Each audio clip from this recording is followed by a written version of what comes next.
আপনাদের টি-20 ক্রিকেটের সবচেয়ে ইম্পর্টেন্ট হলো পাওয়ার হিটিং। টুর্নামেন্টটা এক্সাইটিং হবে এবং আরও ভালো কিছু দেখার অপেক্ষা আছে। এটা তো অবশ্যই আমরা চাচ্ছিলাম যে এই প্ল্যাটফর্মটা ইয়াং প্লেয়ারদের জন্য যাতে একটা বিরাট অপরচুনিটি আসে, এবং এই ফরম্যাটের আর কোনো কিন্তু আমাদের লোকাল প্লেয়ারদের জন্য নাই বিপিএল ছাড়া। তো এটা কন্টিনিউয়াস এই প্রসেসের মধ্যে থাকলে ইনশাল্লাহ আশা করি যে কিছু এমন প্লেয়ার পারফর্মার পাওয়া যাবে যেটা আমাদের ইন্টারন্যাশনাল এরিনার জন্য কাজে লাগবে, এবং কন্টিনিউয়াস ভালো উইকেটে খেলার জন্য এই বছরে আমরা চাচ্ছিলাম যে ডিফারেন্ট ভেন্যুতে যাতে খেলা হয়, যাতে উইকেটের স্ট্যান্ডার্ডটা যাতে একই রকম থাকে। তারপর এটা ডিফিকাল্ট, কারণ কন্টিনিউ 24 তারিখ পর্যন্ত এখানে খেলা হবে, তারপর উইকেট নিয়ে অবশ্যই চ্যালেঞ্জিং থাকবে একটা। তারপরে আশা করছি যে ওয়েদার কন্ডিশন ভালো আছে, ময়েশ্চার আছে, এখানে বল ব্যাটে আসছে, তো প্লেয়ারদের জন্য একটা অপরচুনিটি, বোলারদেরও হার্ড ওয়ার্ক করতে হচ্ছে। সব কিছু মিলে বলবে টুর্নামেন্টটা এক্সাইটিং হবে এবং আরও ভালো কিছু দেখার অপেক্ষা আছে। আমরা ভারতেও সেইটা টি-20 হেরেছিলাম, ভালো পিচেও আসলে আমরা দেশ সদস্যের মতোই করি, কারণ আমাদের অভ্যাসটা নেই।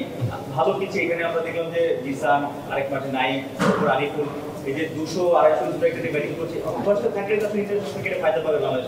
অবশ্যই অভ্যাসটা তো ভেরি ইম্পর্টেন্ট, এবং এই প্রসেসটাই আমরা চাচ্ছি যে কন্টিনিউ এই প্রসেসে থাকলেই তো প্লেয়ারদের স্ট্রাইক রেট বাড়বে এবং বোলারদের জন্য হার্ড ওয়ার্কটা শুরু হবে, স্পেশালি ডেথ ওভারগুলিতে বল করা এবং ইনিশিয়ালি পাওয়ার প্লেতে বল করা। সব কিছু মিলে বলবো যে এই টুর্নামেন্ট থেকে অবশ্যই ভালো কিছু আমরা পাবো বলে আশা করছি।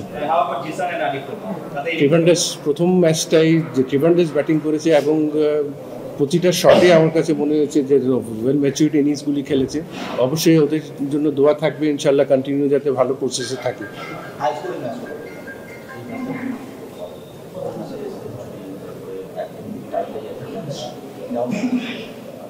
আর এই ম্যাচটাই অবশ্যই, কারণ এটা দেখেন যে ফার্স্ট ম্যাচ থেকে এক্সাইটিং ক্রিকেট, এটা কিন্তু এক্সপেকটেশনের বাইরে ছিল, এবং এটাই যে প্লেয়ারদের ওদের ইনভলভমেন্ট এবং ওদের কনসেন্ট্রেশন সব কিছু মিলে আমি বলবো যে এক্সাইটিং ক্রিকেট স্টার্ট হয়েছে। আমরা চাচ্ছি এই কন্টিনিউস যাতে এইভাবে থাকে, ভালো ক্রিকেটটা আমরা দেখতে পাই।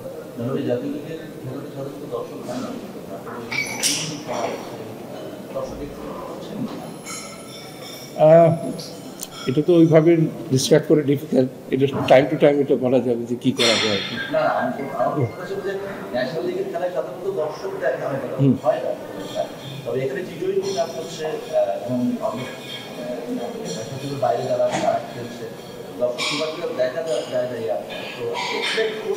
আপনি দেখেন আজকে কিন্তু 200 তো রান হয়েছে, চেজিং হয়েছে। এই এক্সাইটিং ক্রিকেটগুলি হলে কিন্তু দর্শকদের আকর্ষণটা কিন্তু আসবে।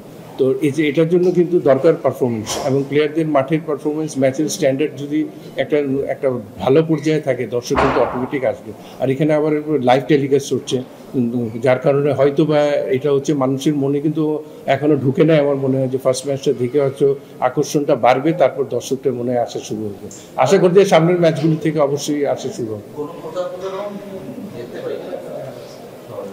এবার এখানে আরেকটা জিনিস দেখেন যে যেহেতু দুটো খেলা, সারাদিনের ব্যাপার আছে এখানে আরেকটু নেগেটিভ একটা জিনিস হলো যে আপনার এখানে একটা মানুষ খেলা দেখতে আসছে কিন্তু লাঞ্চের কোনো অ্যারেঞ্জমেন্ট নেই, একটা সারাদিনের ব্যাপার আছে, ফুড কোর্ট নেই। তো একটা কেউ যদি এখানে এসে সারাদিন খেলা দেখে, এটা একটা চিন্তাভাবনা চলছে যে সামনের ম্যাচ থেকে অ্যারেঞ্জ করা যায় কিনা, কারণ সারাদিন একটা মানুষ খেলা দেখবে কিছু না খেয়ে, এটা তো সম্ভব না। তো সুতরাং এটা চিন্তাভাবনা করে এভাবে আগাচ্ছি আমরা, দেখি এখনই কথা বলছি এটা কী। আপনার আমলে টি-20 ওয়ার্ল্ড কাপে বাংলাদেশের টিম দিয়েছেন বেশ কবার, খুব একটা ভালো হয়নি। এই টুর্নামেন্ট তারপর বিপিএল, আসলে টি-20 দলে আমাদের কি ল্যাকিংস আছে, কি পেতে চান আসলে কোন ডিপার্টমেন্টে? আসলে সবচেয়ে ইম্পর্টেন্ট হচ্ছে টি-20 ক্রিকেটে পাওয়ার হিটিং দরকার আমাদের।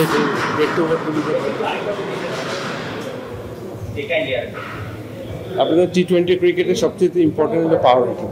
তো এখানে এই জায়গায় কিন্তু অনেকগুলি ল্যাকিংস ছিল আমাদের, পাওয়ার প্লেটা ইউটিলাইজ করা এবং ডেথ ওভারগুলিটা ইউটিলাইজ করা। মাঝখানে কিছু জায়গায় আপনার 4-5টা উইকেট পড়ে যায়, তারপরে 6-7 নম্বর ব্যাটসম্যানদের ব্যাটিংয়ের স্ট্রাইক রেটগুলি রোটেট করা, এই জায়গাগুলিতে যথেষ্ট ল্যাকিংস ছিল। যেহেতু আমরা কিন্তু পর্যাপ্ত পরিমাণ কিন্তু আমাদের খেলোয়াড়দেরকে টি-20 এক্সপিরিয়েন্সটা দিতে পারিনি, কারণ আমাদের এই ফর্মেটে বিপিএল ছাড়া আর কোনো খেলা নেই। তো আপনার যখনই রিজিওনাল জায়গাগুলিতে আমাদের যত বেশি টি-20 ক্রিকেট হবে, এই যে এক্সপিরিয়েন্সটা পাবে প্লেয়ারদের, তখনই আপনি কিন্তু নাম্বার অফ পারফর্মার পাবেন, তখন কিন্তু ইন্টারন্যাশনালি নাই প্লেয়ারদের লেকিংসগুলি কিন্তু প্রোভাইড করা যায়। তো সেই জায়গায় ওই জায়গা থেকে কিন্তু আমরা অনেক পিছিয়ে ছিলাম। এখন যেহেতু এই ফর্মেটটা শুরু হয়েছে, এটা যদি কন্টিনিউ যদি প্রতি বছরই ঠিক রাইট টাইমে যদি করা যায়, এবং আমাদের যারা ন্যাশনাল পুলের যে খেলোয়াড়রা আছে সবার অংশগ্রহণ করা যায়, তো আমার মনে হয় যে ইয়াংস্টার থেকে এক্সপিরিয়েন্স প্লেয়ার সবার সম্মিলিতভাবে একটা ভালো কিছু ফিডব্যাক এখানে আশা করা যায়। 2026 টি-20 বিশ্বকাপ সামনে রেখে অনেক দলই আসলে তাদের দলের পরিকল্পনা করে ফেলেছে। বাংলাদেশ দল সবসময় আমরা দেখি, ইভেন আপনার সময় ছিল অনেকটা, যে খুব তড়িঘড়ি করে শেষ সময় দল নির্বাচন করা হয়। এখন তো আসলে সেই সময়টা এসেছে, জুনিয়রদের সময় দিয়ে আরিফুল বা তাদের যে পারফরমেন্স করেছে আজকে, তাদের নিয়ে একটা পরিকল্পনা করে 2026। আপনি দেখেন এখন কিন্তু আগের মতো দিন নেই যে আপনার ব্যাক টু ব্যাক সিরিজ চলতে থাকে। তো আপনি আগে থেকে চিন্তা ভাবনা করার সময় কিন্তু এখন চিন্তা করতে হয় কালকে সিরিজটা নিয়ে কাকে নিয়ে খেলবে, ওইভাবে কিন্তু নির্বাচকদের আগাতে হয়। তো সেই হিসাবে চিন্তা করে কিন্তু আগাতে হয়। আপনার বিশ্বকাপ 2026-এ, এখন এটা 2024 ডিসেম্বর চলছে, পুরোপুরি 1 বছর 1.5 বছরের মতো সময় আছে হাতে।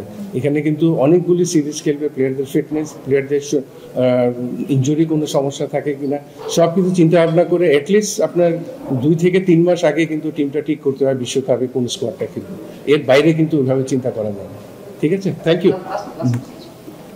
ঘরোয়া লিগ বা বিপিএল আমরা দেখতে পাচ্ছি ব্যাটসম্যানরা ভালো করছে, কিন্তু যখন মেন খেলা হয় তখন তারা ভালো করতে পারছে না। একদম নেগোসিয়েশন আপনি কি বলবেন?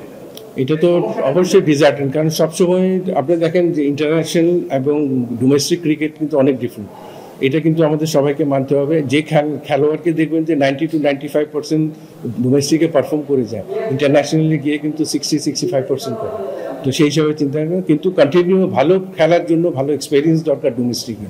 এই ডোমেস্টিকে এখন শুরু হয়েছে এই ফর্ম্যাটটায়।